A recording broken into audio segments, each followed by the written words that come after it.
6.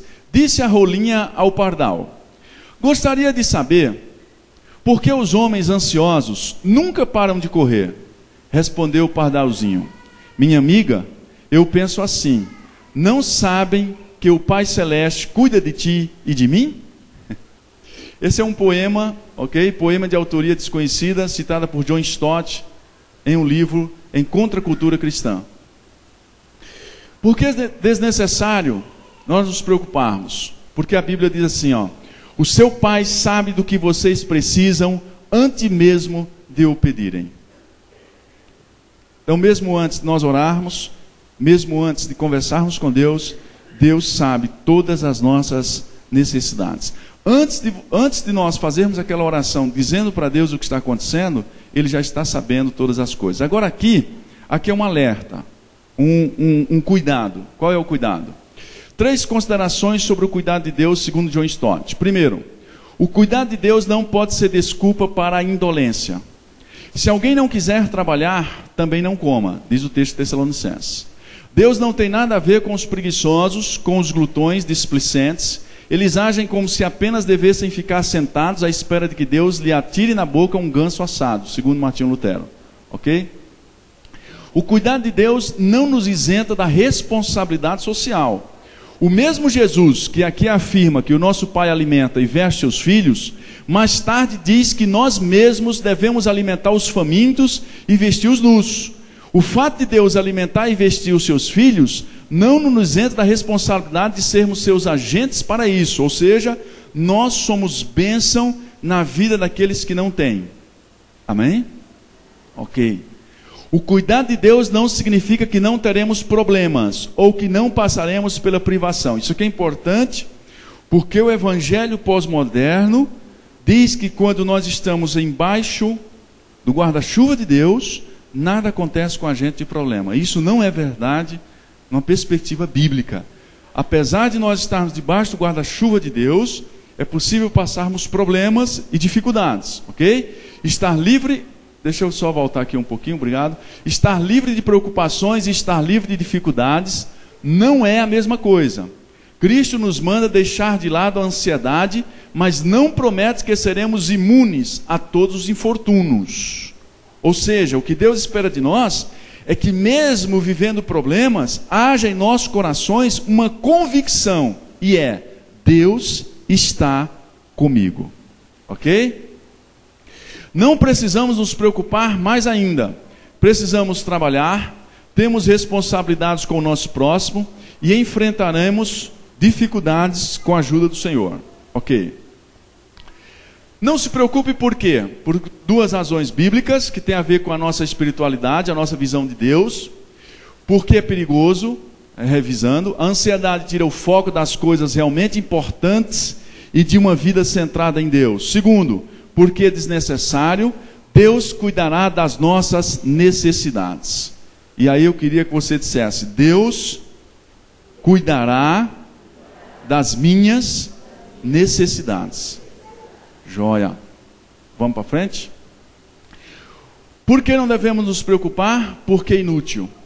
A vida, em última instância, não está nas nossas mãos. Ok? Nós não temos controle sobre a nossa vida. Quem de vocês, por mais que preocupe, pode acrescentar uma hora que seja a sua vida? Diz o texto lá, o versículo 27. Quem assistiu esse filme do Matrix? Lembra dessa fala do Neo?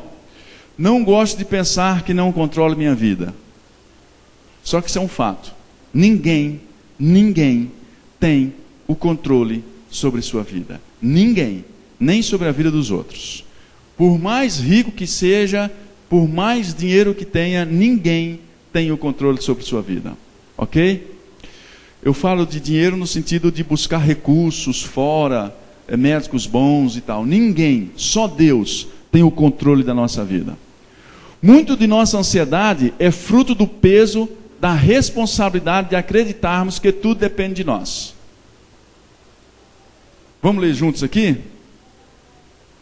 Muito da nossa ansiedade é fruto do peso da responsabilidade de que acreditarmos que tudo depende de nós. E muitas coisas não depende de nós. Muitas coisas dependem da vontade soberana de Deus para nós. Ok? Por que não vale a pena nos preocupar? Porque só podemos viver um dia de cada vez. Não se preocupe com o amanhã, pois o amanhã trará suas próprias preocupações. Basta a cada dia o seu próprio mal. Então assim, nós não podemos viver a segunda-feira, ou a terça-feira, ou a quarta-feira. Nós não podemos viver a semana que vem, nós só podemos viver o dia de hoje. E a palavra diz, não se preocupe com o dia de amanhã, porque o amanhã trará os seus cuidados. O homem que sofre antes de ser necessário, sofre mais que o necessário, diz Sêneca, que é um filósofo. O homem que sofre, eu vou repetir, antes de ser necessário, sofre mais que o necessário. Eu não sei se você já conheceu alguém que vive uma ansiedade terrível, se preocupa demasiadamente com alguma situação, e quando passa um período, aquela situação nem chegou. E quando você visita a pessoa o mês seguinte, aí você pergunta a ela, me diz, e aquela sua preocupação, você estava muito ansiosa ou muito ansioso com aquilo? Ela diz, então, sabe o que aconteceu? É que nem aconteceu.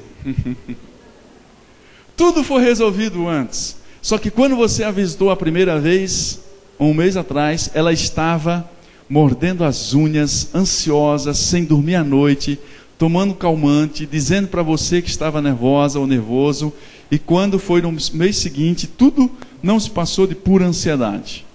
Ok? Então, por que não vale a pena? Aqui tem uma estatística, e a estatística diz o seguinte, olha que estatística interessante, isso aqui você tem que anotar para você colocar na geladeira, no imã de geladeira. Não há ninguém aqui que não tinha um imã de geladeira.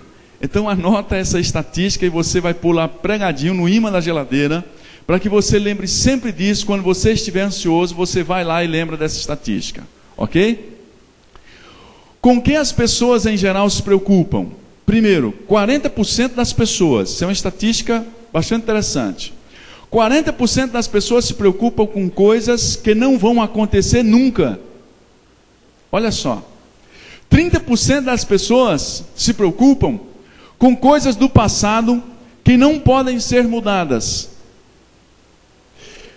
30% das pessoas estão ansiosas e preocupadas com coisas relacionadas ao seu passado e elas não podem mudar o passado. Não tem como.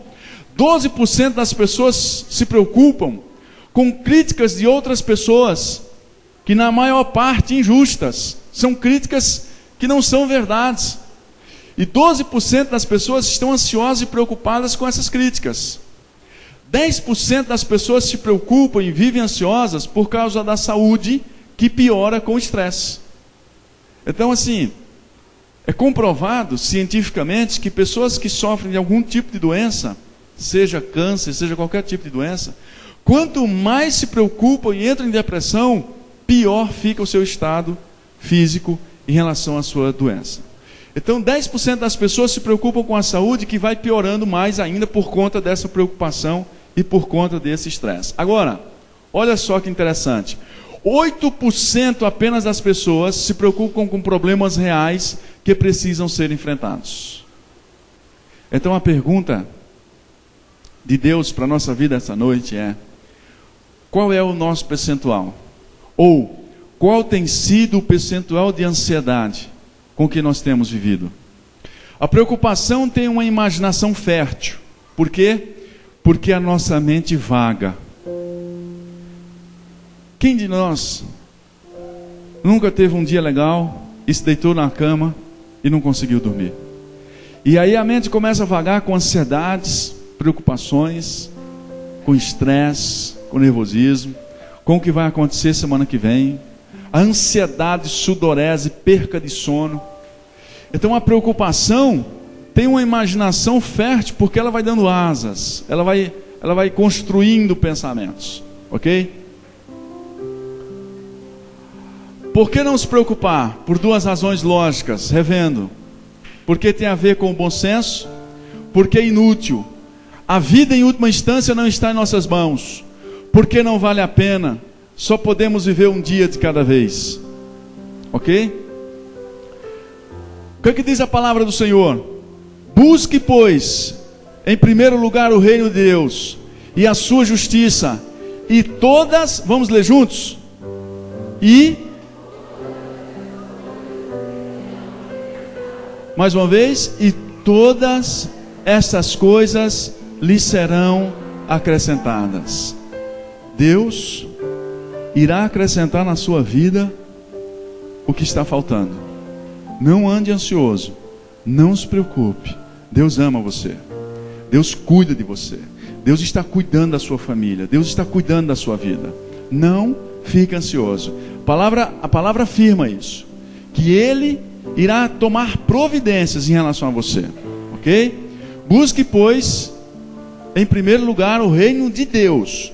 Então que a tua ansiedade seja as tuas preocupações em buscar em primeiro lugar o reino de Deus, em viver o reino de Deus. E Deus está cuidando de você, ok? As respostas de Jesus para as nossas vidas cheias de preocupação é bem diferente. Ele pede de nós que submetamos nosso ponto de gravidade, relocalizemos o centro da nossa atenção, que mudemos as nossas prioridades. É importante que compreendamos que Jesus não quer de forma alguma que deixemos nosso mundo de muitas facetas. Antes quer que vivamos nele, mas firmemente arraigados no centro de todas as coisas que é Ele. Jesus não fala sobre uma mudança de atividades, preste atenção nesse detalhe, uma mudança de contatos, ou até uma mudança de ritmo. Ele fala sobre uma mudança de coração. Esta mudança de coração faz todas as coisas diferentes, até mesmo quando todas as coisas parecem permanecer as mesmas. O mais importante é onde está o nosso coração. Quando nos preocupamos, temos o nosso coração no lugar errado. Quando estamos preocupados ou ansiosos, é porque o nosso coração não está em Deus. Porque se o nosso coração estiver em Deus, fugirá de nós toda preocupação e toda ansiedade. Se o nosso coração se concentrar em Deus, nós estaremos seguros, nós estaremos em paz, nós dormiremos à noite, nós não nos preocuparemos com o dia de amanhã, ou com o nosso filho, ou com a saúde, ou com o que acontecerá com os problemas, se eles se resolverão ou não. Por quê? Porque o nosso coração descansará em Deus, ok? Primeiro, para concluir, colocando as coisas mais importantes em primeiro lugar, a partir de hoje, coloque as coisas mais importantes em primeiro lugar. Qual é a coisa mais importante? Do texto bíblico, buscai em primeiro lugar o reino de Deus. Redescobrindo e reconhecendo a paternidade de Deus. Ou seja, quem é seu Pai soberano? Quem é o Pai que dá a vida para você e a mim? Quem é o Pai soberano que cuida de nós, que nos dá o alimento, que nos veste? Quem é o Pai soberano que nos cura? Quem é o Pai soberano que enxuga as nossas lágrimas? Quem é esse Pai de amor que nos escolheu, que nos chamou? Quem é um Pai de amor que escreveu o nosso nome no livro da vida? E disse: meu servo, minha serva, não temas. Quem é esse Pai soberano que nos escolheu, diz a palavra, mesmo quando ainda quando estávamos no ventre da nossa mãe? Quem é um Pai de amor que diz assim, que todos os fios da nossa cabeça estão contados? Quem é um Pai soberano que diz: não se preocupe quanto o dia de amanhã, porque eu cuido de você? Então, redescobrir e reconhecer a paternidade de Deus é também não viver ansioso. Quando eu não vivo ansioso, eu estou declarando, através dessa minha não ansiedade, que Deus está cuidando de mim. Renunciando à nossa síndrome de onipotência. Eu preciso renunciar que eu não tenho controle das coisas. Eu preciso renunciar a essa síndrome da pressa, do desespero de fazer coisas. Eu preciso dizer que Deus, e confiar que Deus de fato cuida da minha vida.